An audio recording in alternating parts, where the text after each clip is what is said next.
Masya Allah. Bismillahirrahmanirrahim. Assalamualaikum warahmatullahi wabarakatuh.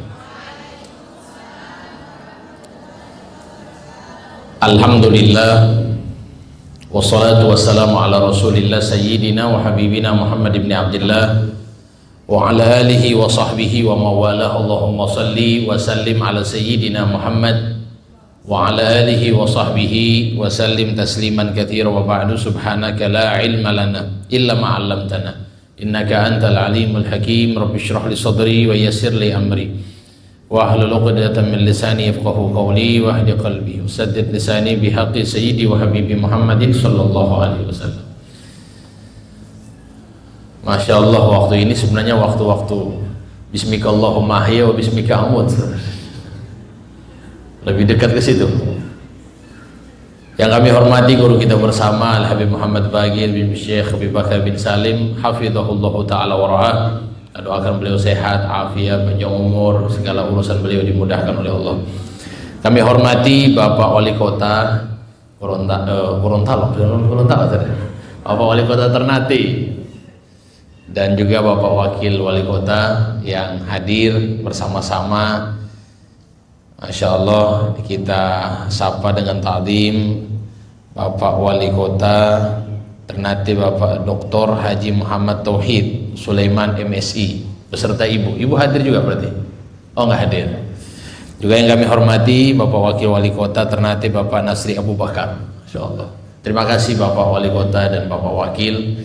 Alhamdulillah, syukur kita kepada Allah, semua yang hadir juga, para panitia yang Masya Allah luar biasa, Yayasan Dakwah Gamalama Peduli tergabung dengan Paskas Akhwat Bergerak, kemudian Khair Kirah Fillah. Kirah Fillah, mana Kirah Fillah ini? Ada juga di sini. Ya, Kirah Fillah, Masya Allah. Juga yang jadi sahabat UAS Ternate. Alhamdulillah, pada pagi hari ini kita diberikan oleh Allah sehat afiat. Nabi bilang dalam hadis, man asbaha aminan fi sirbi, barang siapa di pagi hari dikasih keamanan oleh Allah, mu'afan fi jasadi, dikasih sehat, wa indahu quti yaumih, dan hari itu dia bisa makan, faka'anna mahizat lahud dunya bihadzafiriha, maka seakan-akan dia dikasih sama Allah nikmat dunia beserta isinya. Jadi sebenarnya kalau kita mau cari nikmat dunia ini cuma di 3 hal. Kita ingin cari nikmat dunia cuma di 3 hal. Yang pertama, dikasih sama Allah aman. Alhamdulillah, pagi-pagi ibu ada yang telepon yang mau bunuh, ancam, gak ada kan? Gak ada yang ngancam bunuh kan? Gak ada yang kejar-kejar di jalan kan? Aman berarti. Mu'afan fi jasadi, dikasih sehat. Ibu sehat afiat? Alhamdulillah. Hari ini bisa makan apa tidak? Kata Nabi, itu seperti dunia beserta isinya. Sudah. Kita yang dapat apapun di dunia ini, ujung-ujungnya kita cuma minta 3 ini sebenarnya dari dunia. Kita di dunia ini ujung-ujungnya cuma 3 ini sebenarnya. Minta aman, biar banyak uang tapi nggak aman kan susah juga hidup kayak gitu. Banyak duit nggak sehat ya sama juga. Banyak duit nggak bisa makan ya repot juga, kasihan. Jadi sebenarnya 3 ini kita minta aman, minta sehat, dan minta makan. Itu aja. Kata Nabi, faka'anna mahizat lahud dunya bihadzafiriha, seakan-akan dia telah diberikan oleh Allah nikmat dunia beserta isinya. Alhamdulillah, pagi hari ini kita harus banyak-banyak syukur. Saya tanya Bapak Ibu yang hadir di tempat ini, kira-kira kita setiap hari lebih banyak nikmatnya atau ujiannya? Ini pertanyaan ini. Lebih banyak ujian atau nikmat? Lebih banyak nikmat. Cuman pertanyaan yang kedua, lebih banyak notif di kita, ujian apa nikmat? Lebih sering notif, tahu notif? Kalau pesan WA itu, yang kita tahu, nikmat apa ujian? Yang lebih berasa nikmat apa ujian? Ujian. Kenapa bukan nikmat? Padahal yang lebih banyak nikmat. Kita lupa syukur. Nikmat dan ujian, lebih banyak nikmat daripada ujian. Ujian ini hanya sedikit, cuman yang kena di kita hanya ujian. Selalu kalau apa-apa ujian, padahal tiap hari Allah kasih nafas. Tiap hari Allah kasih sehat. tiap hari buang air. Coba Bapak Ibu bayangkan keluar toilet, keluar dari bangun tidur, masuk toilet, buang air, nggak keluar. Kira-kira gimana itu? Stres apa enggak kita? Stres. Jadi nikmat ini termasuk buang air, kita lupa. Kenapa nikmat itu bisa dilupakan? Karena sudah sering kita dapati. Manusia itu begitu, kalau sudah sering dia dapatkan, dia lupa. Dia dapat nafas tiap hari, dapat makan tiap hari. Sehingga Nabi itu memberikan kepada kita satu amalan, habis makan saja baca alhamdulillah, itu Allah ridho. Habis makan, kata Nabi, innallaha la yardu 'anil 'abdi ayyakal akata fa yamadu 'alaiha. Allah itu akan ridho kepada seorang hamba, habis makan dia ucapkan alhamdulillah. Habis minum dia ucapkan alhamdulillah, Allah bisa ridho. Bayangkan saja ini. Artinya amalan yang kecil, cuman makan. Kita bilang alhamdulillah, Allah langsung ridho. Artinya saking besarnya pahala syukur di sisi Allah Subhanahu wa taala. Tapi Allah tetap bilang, wa qalilum min ibadiyash syakur. Sedikit, banyak. Sedikit hamba-hambaku yang bersyukur. Bayangkan orang yang bersyukur, kata Allah sedikit sudah. Sehingga ulama-ulama itu selalu berdoa.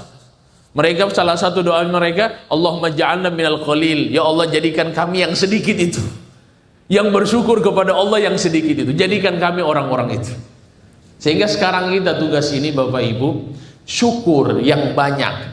Sebenarnya bukan nikmatnya yang kurang, tapi syukurnya yang kurang. Kalau ingin ditambah nikmat, maka syukurnya harus ditambah. Mudah-mudahan Allah jadikan kita orang-orang yang bersyukur. Amin. Bapak Ibu jamaah sekalian yang dimuliakan oleh Allah, saya jujur baru perdana ini ke Ternate. Maluku Utara secara umum saya baru pertama. Saya alhamdulillah, kalau daerah yang sebelah kanan ini sudah selalu, dari Aceh sampai ke bawah itu alhamdulillah. Aceh sudah 3 kali, Jambi, Lampung, pokoknya semua itu, Sumatera sudah masuk. Malaysia, Singapura, Hong Kong, alhamdulillah sudah pernah diundang juga di Hong Kong. Sampai ke sini ada yang bilang ke saya, kenapa Habib tidak masuk yang kiri-kiri? Kanan atas, jarang ke kiri. Kalau dari Sulawesi ya. Akhirnya waktu itu saya pernah ke Ambon, pertama juga waktu itu ke Ambon, dan ini pertama juga saya perdana di Ternate. Saya lihat orang Ternate itu ramah-ramah, Masya Allah. Ramah senyumnya luas Pak Wali Kota. Apalagi Habib Bagir ini, Masya Allah. Walaupun ngamuk-ngamuk tadi itu sebenarnya sayang itu beliau itu. Marahnya pun beliau tadi dengan senyuman. Ini bukan begitu, begini yang sebenarnya, senyum. Karena memang Nabi itu suka kita itu selalu senyum. Jumpa sama orang senyum, jumpa sama orang senyum. Sehingga Nabi itu sampaikan, tabassumuka fi wajhi akhika shadaqah. Senyum kalian kepada saudara muslim adalah sedekah. Apalagi Bang Juan, Masya Allah.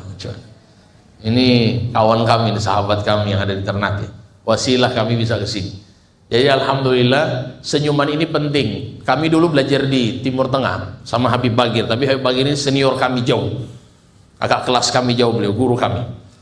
Jadi di Yaman itu Pak Wali Kota, kami itu selalu menghafal Quran tiap hari, setor tiap hari 1 halaman. Hadis juga 1 halaman. Saya punya metode cara menghafal cepat. Itu dengan cara metode senyum. Jadi saya sebelum menghafal saya senyum. Senyum dulu, disenyumin aja dulu. Sulit memang hafal Quran, sulit memang hafal hadis, tapi saya senyum dulu. Jadi setiap ada masalah saya senyum. Karena begini Bapak Ibu, kita itu kalau ada masalah, kalau kita murung, kira-kira masalahnya hilang apa enggak itu? Gak hilang. Coba kita ganti dengan senyuman. Jadi saya waktu itu sebelum menghafal, saya 10 detik senyum. Sudah 10 detik baru saya menghafal. Subhanallah, Allah mudahkan. Nah sekarang kalau kita punya uang, misalnya uang di dompet tinggal 5.000 dan 10.000, senyum apa murung? Uang di dompet tinggal 10.000, senyum apa murung? Kita lihat di dompet, Masya Allah. Kira-kira kalau kita murung, uangnya keganti 100.000. Coba sekarang kita ganti, lihat uang 5.000, kita senyum. 5.000, nikmat. Kita nikmati, subhanallah. Paling tidak, memang uangnya tidak keganti, tapi hati kita bisa jadi senang. dengan senyuman. Sehingga Bapak Ibu kalau ada masalah, yang masalahnya itu nggak kelar-kelar, coba setelah di rumah itu ada namanya riyadhatut tabassum, olahraga senyum. Jadi kalau di rumah itu kalau bisa ibu-ibu, bapak-bapak senyum 10 detik tiap hari. Lepas tapi sambil atur nafas. Saya kasih satu amalan, nanti keluar rumah, sampai di luar rumah, tengok langit, senyum. Cuman sebelum tengok langit dan senyum, tengok dulu kanan kiri.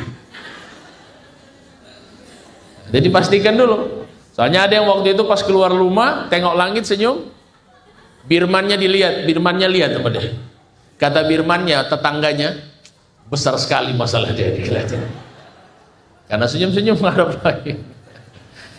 Sallallahu alaihi Nabi Muhammad. Bapak Ibu jamaah sekalian yang dimuliakan oleh Allah, alhamdulillah saya senang disambut dengan baik oleh Bapak Wali Kota, Bapak Wakil dan teman-teman dari komunitas yang sudah tergabung di komunitas yang ada di sini. Dakwah Agama Lama Peduli, walaupun tadi kata Habib Bagir diganti Q-nya. Jangan pakai Q, bisa pakai K atau pakai koma di atas. Gitu Habib ya. Seharusnya. Kemudian juga dari pasukan Amal Soleh Paskas Ternate, Sahabat UAS Ternate, Kiai Raha Fillah, Akhwat Bergerak Maluku, ini semuanya Masya Allah. Dan ini disponsori juga oleh Muara Group. Alhamdulillah. Insyaallah kita doakan Muara Group mudah-mudahan sukses selalu insyaallah. Amin. Ramadan siap. Bapak Ibu siap apa enggak ini? Senang nggak jumpa dengan Ramadan? Lebih senang nerima uang 2M atau masuk Ramadan? Mulai ragu kok jawab. Antara 2M atau masuk Ramadan, mana yang lebih senang? Masuk Ramadan atau terima uang 2M? Ada yang bilang 2M dan masuk Ramadan. Mudah-mudahan semuanya kita dijumpakan dengan Ramadan. Amin. Sekarang kita mau masuk Ramadan. Sebenarnya siapnya itu harus dari apa? Tadi Bapak Wali Kota sudah singgung. Kita sudah siap Habib secara lahir, alhamdulillah. Dan beliau katakan, sekarang tinggal persiapan batin. Ada namanya detox lahir dan ada namanya detox batin. Hari ini yang pertama sebelum masuk Ramadan kita harus detox batin. Mau masuk Ramadan ini harus detox batin dulu. Bersihkan betul-betul batin kita. Jangan sampai di situ ada kebencian, jangan sampai di situ ada dendam, jangan sampai di situ ada hasud, jangan sampai di situ ada riya. Detox hati.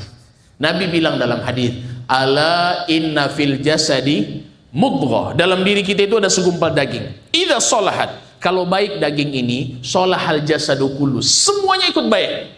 Wa idza fasadat, fasadal jasadu kullu. Kalau rusak semuanya ikut rusak. Apa itu? Ala wahyal qalbu, itu adalah hati. Sekarang hati ini Bapak Ibu berarti tolak ukur baik atau tidak akhlak kita, baik atau tidak Ramadan kita, semuanya akan baik kalau hati baik. Sekarang mau masuk Ramadan, hati rusak, gak akan baik Ramadan kita. Maka perlu sebelum masuk Ramadan detox hatinya. Ada apa Habib di hati? Ada kebencian. Sekarang kita sebelum masuk Ramadan biasanya ada acara namanya halal bi, ada di Ternate halal bi halal, ada juga. Biasanya pemerintah bikin seperti itu, halal bihalal. Kenapa bukan haram biharam? Kenapa halal bihalal? Ini halal bihalal ini sejarahnya panjang. Salah satu yang membuat istilah halal bihalal salah seorang ulama dari pendiri Nahdlatul Ulama, Kiai Haji Abdul Wahab Hasbullah. Selain daripada Hadratus Syekh Kiai Haji Hasyim Asy'ari, juga yang membantu Hadratus Syekh Kiai Haji Hasyim Asy'ari adalah Kiai Haji Abdul Wahab Hasbullah. Beliau didatangi oleh Insinyur Soekarno, presiden yang pertama. Bapak Presiden bilang, Kiai, ya, saya ini lihat elit-elit politik lagi berantem, antar kampung berantem, semua ini lagi bakalai. Bagaimana supaya mereka damai? Bikin satu forum perkumpulan supaya mereka nggak ngamuk-ngamuk, nggak bakalai lagi. Caranya seperti apa wahai Kiai? Tolong bikin satu istilah perkumpulan. Jangan bikin silaturahim, jangan bikin tablik akbar, itu sudah sering kita dengar. Bikin istilah baru. Kata Kiai Haji Abdul Wahab Hasbullah, berantem itu hukumnya haram. Saling dendam itu hukumnya haram. Nggak boleh. Terus apa yang kita harus lakukan? Kita ganti haramnya menjadi halal. Apa itu halal Bapak Ibu? Halal itu artinya mencair. Halal itu artinya mengurai. Halal itu artinya lurus. Itu halal. Kalau kita sekarang bahasakan, halal itu artinya suci. Makanan itu apa? Halal, boleh dimakan. Itu arti daripada halal banyak. Halal itu membuka ikatan. Kalau orang Arab buka ikatan, kemudian mereka terbuka, mereka bilang halal. Halul muskilah, semuanya ini masalah halal, selesai. Terbuka ikatan, sehingga orang-orang ketika berdoa mengikuti doanya Nabi Musa. Rabbi syrahli sadri wa yassirli amri wahlul. Apa arti wahlul? Buka. Uqdah itu ikatan yang di lidah. Min lisani. Jadi kita orang ini kalau bicara kadang-kadang lidah sulit. Kenapa lidah sulit? Bisa jadi ada ikatan. Minta kepada Allah buat ikatan itu terbuka. Namanya halal. Sekarang batin kita masih ada ikatan-ikatan banyak. Benci orang, nyak sanang dengan orang, berat. Ini dunia luas jadi sempit karena ada masalah dengan orang. Malah hari ini insya Allah kita niat, ya Rob saya maafkan. Siapapun yang menyakiti saya maafkan. Cuman ada yang bilang, tapi sulit melupakan. Gimana itu? Kira-kira bisa jawab itu kira-kira. Saya maafkan tapi sulit melupakan. Boleh apa enggak itu? Boleh atau tidak? Saya memaafkan tapi sulit melupakan. Sebenarnya jawabannya boleh-boleh saja. Yang penting kita sudah memaafkan. Memaafkan itu letaknya di hati, melupakan itu letaknya di mana? Di otak. Kadang-kadang kalau lihat dia lagi, Allah dajjal, syaitan ini. Nggak bisa melupakan, hati sudah memaafkan. Tapi sulit melupakan. Maka ada ulama mengatakan ya sudahlah, berusaha. Kadang-kadang lisan mampu mengatakan, hati berat. Maka kita minta kepada Allah, ya Rob, saya hanya mampu dengan yang saya mampu, yaitu dengan lisan. Tolong maafkan dari hati saya yang saya tidak mampu. Maka insya Allah hari ini kita siap detoks hati. Tahu Bapak Ibu, ada satu sahabat dulu, namanya Abu Damdam Al-Ghifari. Top dia. Abu Damdam Al-Ghifari. Itu Nabi bilang, ini orang ahli surga. Sampai sahabat kaget. Ini orang datang majelis paling belakang. Datangnya terlambat. Tapi kata Nabi dia ini ahli surga. Heran sahabat. Amalan apa yang dia lakukan sehingga kata Nabi dia itu ahli surga. Ternyata pas dicek oleh satu sahabat ini, datang ke rumahnya, lihat ibadahnya, ternyata Bapak Ibu nggak ada amalan yang spesial. Nggak ada. Tahajudnya biasa, baca Qur'annya biasa, puasanya biasa. Tapi ternyata dia punya satu amalan. Apa amalannya? Amalannya kata si Abu Damdam, saya sebelum tidur, saya maafkan semua orang yang menyakiti saya. Saya maafkan. Saya bersihkan. Kemudian saya tidur. Sehingga ini yang dalam Al-Quran Allah sebutkan, wal'afina anin nas. Orang-orang yang selalu memaafkan yang lain. Memang berat. Karena memang balasannya surga. Kalau dia ringan, balasannya kos-kosan. Karena berat, balasannya surga. Memaafkan berat, memang. Karena balasannya apa? Surga. Kalau ringan, balasannya apa? Kos-kosan. Gak mungkin surga balasannya. Karena berat memang Allah kasih buat orang-orang yang mampu. Maka insya Allah hari ini kita niatkan. Sebelum masuk Ramadan, detoks hati. Amin ya Rabbal Alamin. Bapak Ibu jamaah sekalian, berapa lama saya ceramah ini? Sampai jam 2 boleh berarti. Baik. Saya belum mulai tausiah nih, baru pembukaan tadi Bapak Ibu. Boleh? Saya khawatir boleh-boleh nantinya bismikallahumma ahya bismika amut, boleh-boleh. Bapak Ibu jamaah sekalian yang dimuliakan oleh Allah, setelah detoks hati, aku siap Ramadan, aku siap. Yang kedua, yang harus kita lakukan sebelum masuk di bulan suci Ramadan adalah tartibul awqat, timeline. You understand? Tahu juga bahasa Inggris berarti. Timeline, atur waktu. Atur waktu penting. Tanya Pak Wali Kota, Pak Wali Kota setiap hari ada jadwalnya nggak? Ada. Pak Wali Kota harus ke sini, Pak Wakil ada jadwalnya? Ada. Beliau-beliau pejabat-pejabat ada jadwal semuanya. Jadwal jam sekian harus ke sini, jam sekian harus ke sini. Itu semuanya ada jadwal. Diingatkan sama ajudan, Pak, Bapak sekarang ada jadwal di sini. Beliau pergi. Itu timeline namanya, pengaturan waktu. Dalam urusan dunia kita disuruh, apalagi urusan akhirat. Lebih harus lagi Bapak Ibu. Urusan akhirat lebih penting. Kalau urusan dunia yang kita dapatkan dunia, kalau urusan akhirat yang kita dapatkan surga. Maka mulai sebelum masuk Ramadan tulis, bangun sahur jam berapa, sholat tahajud jam berapa, subuh di masjid mana, berangkat ke masjid jam berapa, tunggu di masjid baca Al-Quran, berapa lembar dibaca, sholat isyraq, sholat duha, tulis semuanya. Itu kalau kita tulis, walaupun kelewat 1, 2 nggak masalah, yang penting ada jadwal. Kalau ingin sukses Ramadan anti gagal tahun ini, bikin timeline. Kalau ingin berhasil tutorial Ramadan anti gagal, bikin jadwal. Saya Bapak Ibu setiap masa Ramadan saya tulis, mau hatam berapa kali, nggak bisa hatam 1 kali, paling tidak 1 hari kita baca mungkin 1 ayat, minimal 1 ayat. Bisa hatam 3 kali, alhamdulillah. Kalau Imam Syafi'i itu hatam Quran di bulan Ramadan 60 kali hataman. Kita nggak usah jadi kayak Imam Syafi'i lah. 60 kali hataman Imam Syafi'i. Tiap hari 2 kali hatam, pagi 1 kali hatam, malam 1 kali hatam. Imam Syafi'i. Kita nggak usah Imam Syafi'i, kita cukup one day one juz. 1 hari 1 juz, berarti kalau 30 hari 1 kali hatam. Tidak bisa, sudahlah 1 lembar 1 hari. Nggak bisa juga 1 halaman. Nggak bisa juga 1 ayat. Nggak bisa juga pergi di laut saja. Kalau begitu pergi di laut saja, batobojo di laut saja. Baru bagaimana kalau sudah bisa semua? Paling minimal kita harus punya bacaan Al-Quran tiap hari. Kalau di Ramadan kita nggak bisa baca Al-Quran, apalagi di luar Ramadan. Kalau di bulan Ramadan kita nggak bisa zikir, apalagi di luar Ramadan. Ramadan ini penentu, madrasah. Allah kasih kepada kita sekolah 1 bulan. 1 bulan. Sekolah ini 1 bulan Bapak Ibu. Kita tinggal persiapkan diri kita 1 bulan ini. Allah didik lisan, didik hati, didik Quran, didik zikir, didik qiyamul lail, supaya keluar Ramadan kebiasaan itu tetap ada.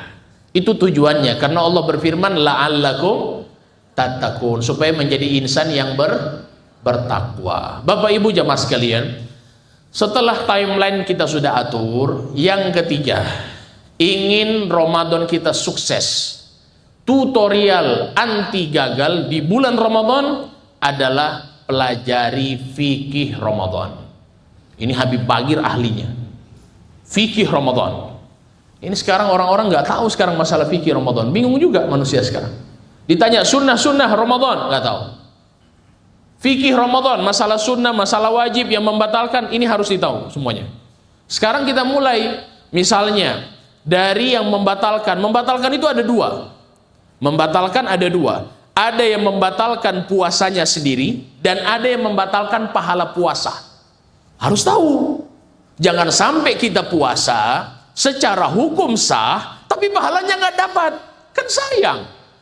Nabi sampaikan rubba kam min shaimin laisa lahu min siyamihi illa al-ju'wal. Atos, berapa banyak yang puasa nggak dapat apa-apa, kecuali hanya lapar dan dahaga. Kasihan.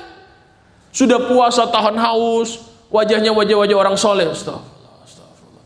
Tapi nggak sah, kan sayang. Atau bukan nggak sah, nggak dapat pahala, kan sayang. Maka oleh sebab itu saya mengajak, tolong, selain dari yang membatalkan puasa, yang membatalkan pahala puasa juga harus kita tahu. Baik Habib, apa saja yang membatalkan pahala puasa? Ini penting. Yang membatalkan pahala puasa itu Nabi bilang 5. Khomsun yuftirna so'im. 5 hal yang membatalkan pahala puasa. Yang pertama, al-ghibah. Apa itu ghibah? Karlots. Tahu karlots, Ibu? Sama juga di sini karlots. Bahasa Inggris itu karlots. Baik. Karlots, hati-hati dengan karlots. Karloj itu membicarakan keburukan orang, membicarakan aib orang. Kata Nabi, itu ulama memberikan definisi tentang karloj tadi. Menyebut-nyebut keburukan orang, kalau dia dengar, dia marah. Wa in kana shadiqon, walaupun yang dia bicarakan benar, memang benar itu ghibah. Siapa bilang ghibah nggak benar? Memang benar. Saya waktu itu ada yang bilang, begini. Saya bilang, jangan ghibah. Apa jawaban dia? Tapi betul ini Habib, betul. Ini memang betul, memang ghibah. Siapa bilang ghibah nggak betul? Memang yang ghibah itu betul. Kalau nggak betul namanya fitnah, buhtan namanya. Baik, sekarang ghibah sekarang ini ada 3 jenis. Ada dengan lisan, ada dengan chat, WA, Instagram, TikTok, semuanya masuk di situ. Ada dengan isyarat. Sekarang orang ghibah sudah bukan dengan mulut lagi, Bapak Ibu. Dengan mulut sudah nggak lagi. Sekarang sudah dengan chat. Ghibah di chat. Iya, nggak tahu dia kenapa kayak gitu. Iya, sampai-sampai sekarang ini sudah ada ghibah syar'i, Habib. Habib tahu ghibah syar'i? Ghibah syar'i itu setiap ghibah istighfar. Iya, astagfirullah, nggak tahu dia kenapa. Astagfirullah, iyalah. Dikir, tapi ghibah. Sekarang kita lihat sudah ada fenomena ini. La haula wala quwwata illa billah. Baik, ada ghibah dengan isyarat. Bagaimana ghibah dengan isyarat? Ghibah dengan isyarat itu dengan kawannya. Dia lagi duduk dengan kawannya, lewat orang yang dia akan ghibah, kode mata. Hati-hati. Di bulan Ramadan masuk ghibah itu. Di bulan Ramadan masuk ghibah. Dan itu mengurangi pahala puasa. Mengurangi pahala puasa. Yang kedua, al-kidhib, dusta, bohong, mengurangi pahala puasa. Yang ketiga, namimah, adu domba, termasuk mengurangi pahala puasa. La yadkhulul jannah namam, gak akan masuk surga orang yang selalu mengadu domba. Kemudian yang keempat adalah an-nadhar bisyahwa, melihat sesuatu dengan syahwat. Melihat sesuatu dengan syahwat, mengurangi pahala puasa. Ini buat laki-laki. Kemudian yang kelima adalah al-yaminul kadhibah, sumpah palsu. Sumpah wallahi tapi bohong. Wallahi tapi bohong. Ini juga termasuk orang yang mendapatkan pahala puasanya hilang, habis, dikarenakan 5 dosa tadi. Mudah-mudahan Allah hindarkan kita dari 5 dosa itu. Amin. Kemudian ada yang membatalkan puasanya sendiri. Ini harus tahu, ini Ramadan siap harus tahu kita. Yang membatalkan pahala puasa sudah. Yang membatalkan puasanya berapa? 9 yang membatalkan puasa. Puasanya batal. Nomor satu, masuknya sesuatu dari salah satu di antara 5 lubang. Lubang mulut, lubang hidung, lubang telinga, lubang depan, lubang belakang. 5 lubang. Masuk apapun. Yang wajar, yang nyandak wajar, batal. Kalau sengaja. Misalnya makan nasi, batal apa enggak? Sengaja, batal apa enggak? Mau nasi, mau besi, mau aluminium, mau tembaga, batal. Pokoknya apapun, yang wajar apa enggak wajar, sengaja, batal. Baik, sekarang ada orang makan nasi lupa, batal apa enggak? Makan nasi lupa, batal apa enggak itu? Tidak, 1 piring selesai, 1 piring batal apa enggak? Oke, 2 piring. 1 piring enggak batal, lupa. Kalau 2 piring selama lupa enggak batal, Habib, kan? Lupa. Makan kabuli, minumnya nutrisari, dingin lagi, masya Allah. Kan itu nikmat itu, tidak ada duanya. Tapi lupa, itu Allah yang kasih makan, Allah yang kasih minum, nggak batal kalau dia lupa. Baik, sekarang ketika makan sudah kenyang, mau minum air, ingat lagi puasa. Itu gimana itu kasusnya itu? Ada. Boleh tidak dia minum? Nggak boleh. Kalau dia sudah ingat tanpa minum, ya resiko. Siapa suruh makan, lupa-lupa terus puasanya. Sehingga kalau bisa tulis di dinding, lagi puasa. Supaya ingat, di rumah itu harus tulis. Supaya kita ingat kita sedang dalam keadaan puasa. Sudah selesai, yang pertama itu mulut. Jadi kalau kita misalnya menelan sesuatu masuk ke mulut, lewat kerongkongan. Sebelum lewat kerongkongan nggak batal. Cuman memasukkan ke mulut, nggak batal. Sampai telan baru batal. Sekarang menelan ludah, boleh apa enggak menelan ludah? Ada orang di bulan Ramadan buang ludah terus. Sampai kering mulut dia. Mana ludah? Enggak ada lagi ludah. Habis sudah habis. Buang ludah terus dia. Ngapain buang ludah terus? Boleh tidak menelan ludah? Boleh.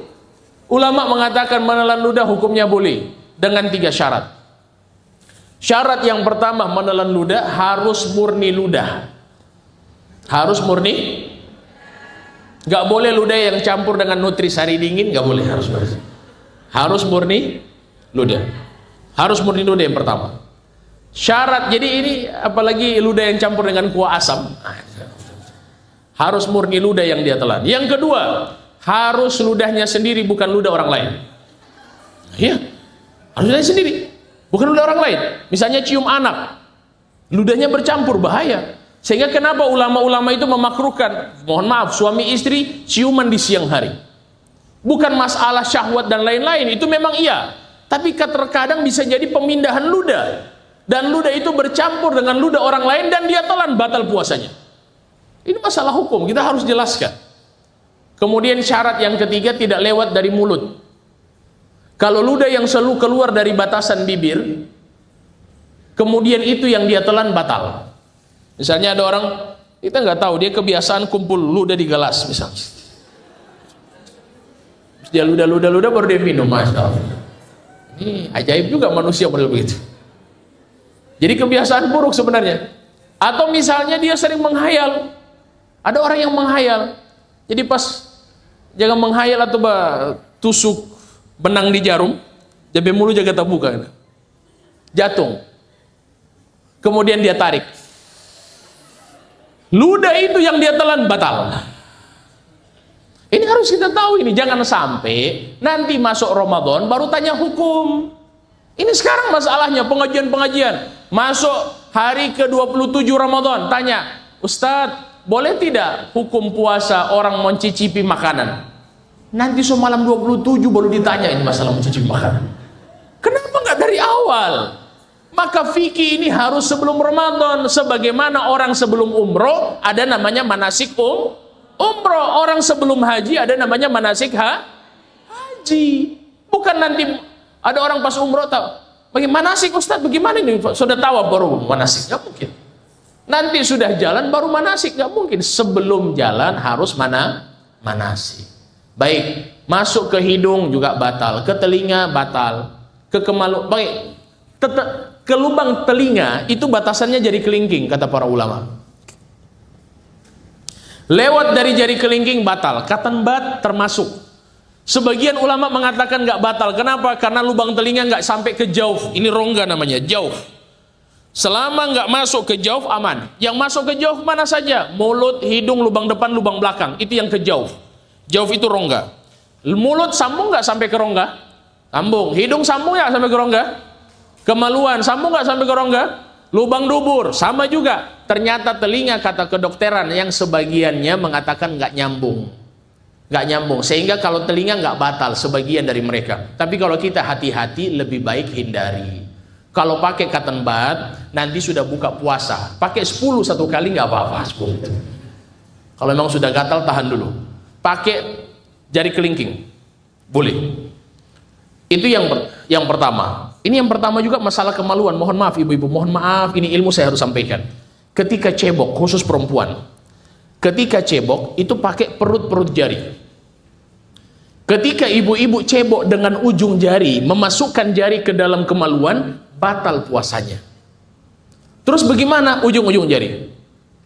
Mohon maaf, perut jari.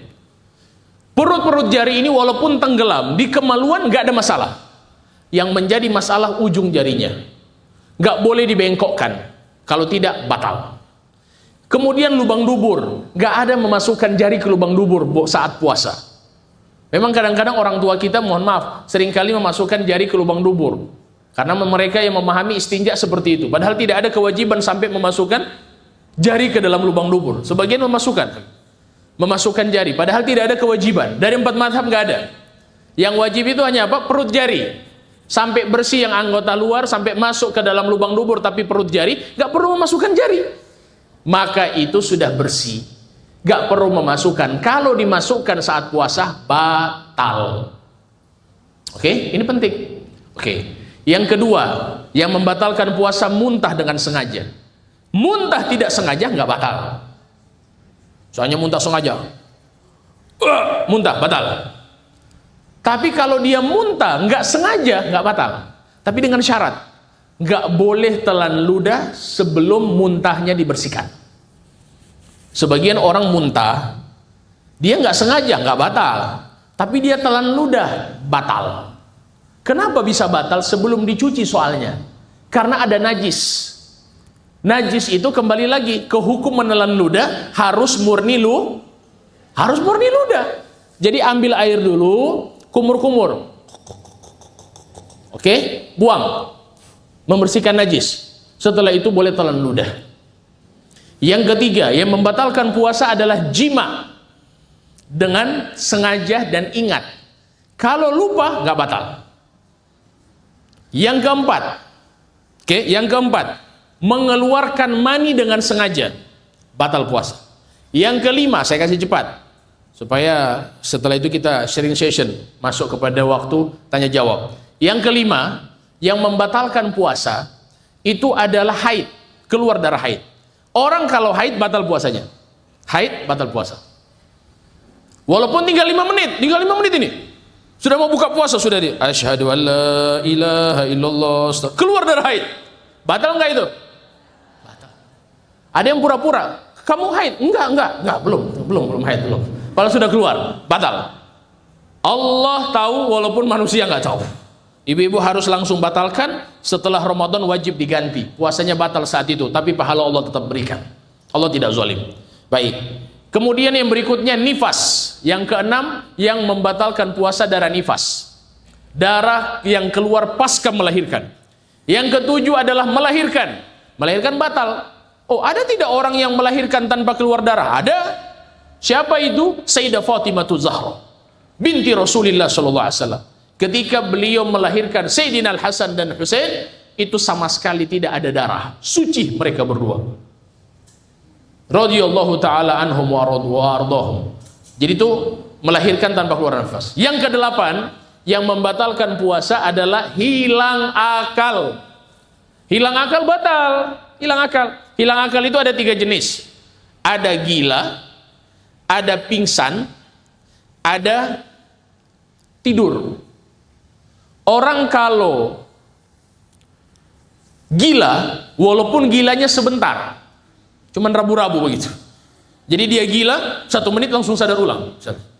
Batal tidak itu? Batal. Gilanya walaupun sebentar batal. Yang kedua pingsan.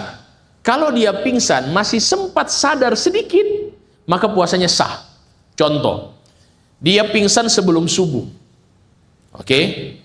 Kemudian dia sadar jam 9 pagi, pingsan lagi jam 10, bangunnya nanti maghrib. Pingsan ya, bukan tidur. Bagaimana puasanya? Sah, karena sempat sadar. Yang tidak sah itu kalau pingsannya sebelum subuh, bangunnya maghrib. Itu nggak sah puasanya, walaupun dia sudah niat. Oke. Tapi kalau tidur nggak batal. Tidur nggak batal. Contoh, ada orang tidur misalnya habis subuh, bangunnya Allahumma laka sumtu wa bika amantu ala rizqika aftartu. Buka puasa dia bangun. Sah tidak puasanya? Sah. Tapi dia tidak mendapatkan pahala. Pahala puasa habis. Karena dia cuma tidur. Tidak sholat asar, dapat dosa lagi. La haula wala quwata illa billah. Maka ini kita harus jaga. Dan yang ke-9 adalah murtad, keluar dari Islam, membatalkan puasa. Karena salah satu syarat daripada orang yang berpuasa adalah al-Islam. Harus beragama Islam. Maka ini insya Allah kita jaga. Kemudian juga sedikit sunnah-sunnah daripada puasa. Sebelum, udah lama juga saya bicara ini. Berapa jam? 1 jam?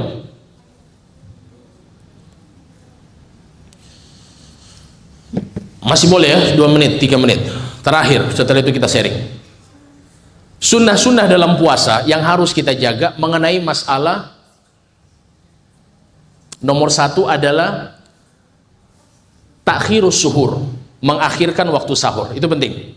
Kadang-kadang kita lupa, mengakhirkan waktu sahur itu termasuk sunnah. mengakhirkan waktu sahur. Jadi pas kita sahur ditakhir. Jangan sahur jam 2, apalagi jam 11. Sahurnya itu kalau bisa mendekati waktu subuh, setengah jam sebelum subuh atau 1 jam sebelum subuh kita makan.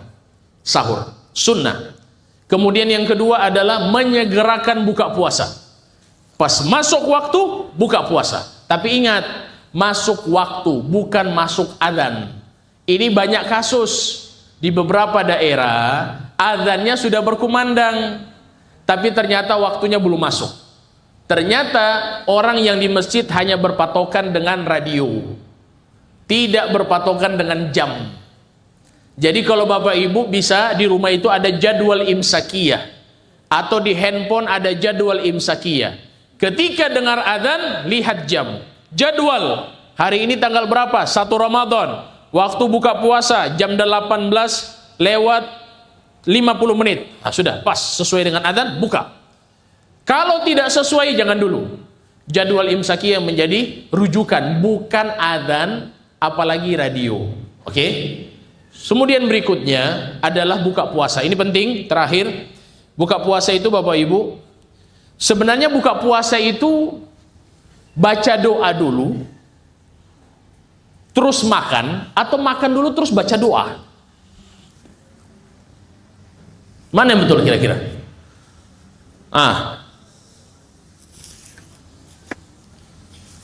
Sebenarnya kalau dari segi makna, kita itu kalau mau buka puasa, kan Nabi ajarkan, kalau buka puasa itu pertama makan kurma. Nggak ada kurma, cari air.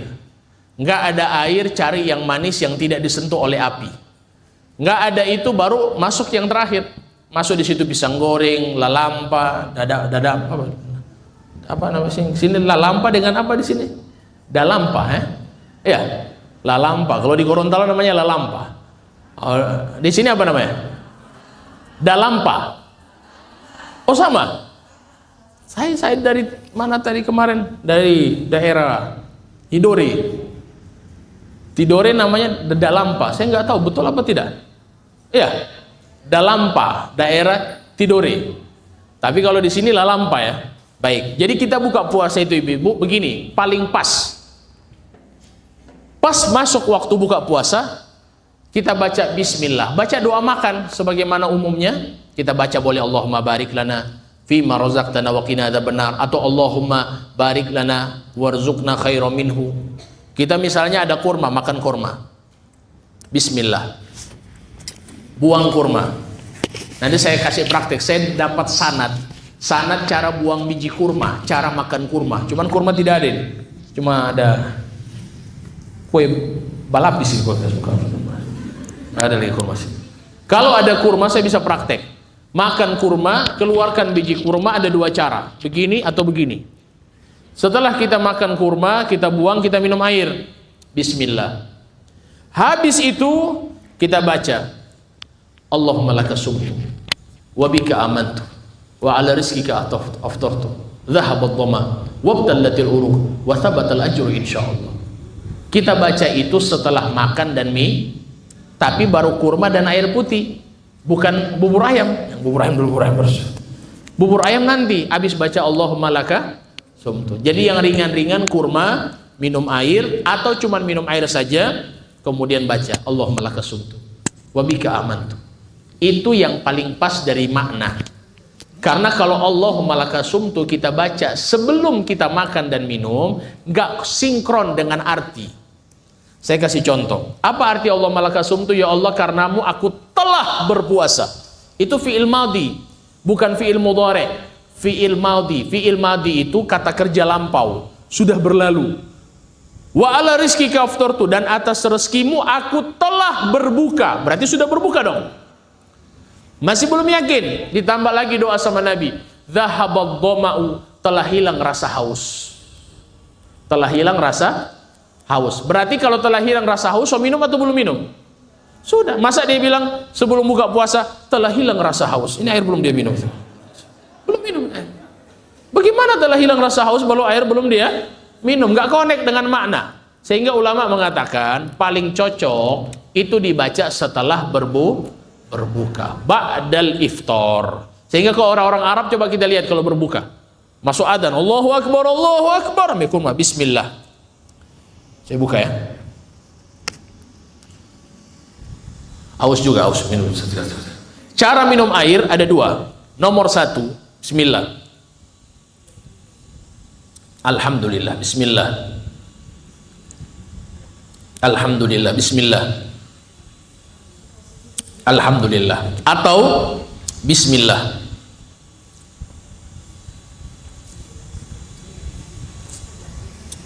Alhamdulillah. Jangan ada yang minum sunnah Nabi itu 3 tegukan. Jangan akhirnya tak kancing mati. Oke? Baik. Setelah kita minum air, kita baca Allahumma laka sumtu wa bika amantu wa rizqika aftartu. Dhahaba dhamma wa btallati uruq thabatal ajru insyaallah. Baik. Insyaallah itu beberapa hal yang perlu kita perhatikan selama kita berada di bulan Ramadan nanti. Ini Ramadan aku siap. Insyaallah masuk Ramadan batin kita siap. Waktu jadwal kita dalam keseharian siap, fikih Ramadan kita siap, sunnah-sunnah Nabi di bulan Ramadan kita siap, dan kita berhak menerima predikat dari Allah la'allakum tattaqun, yaitu menjadi insan yang bertakwa. Wallahu a'lam bissawab. Terima kasih.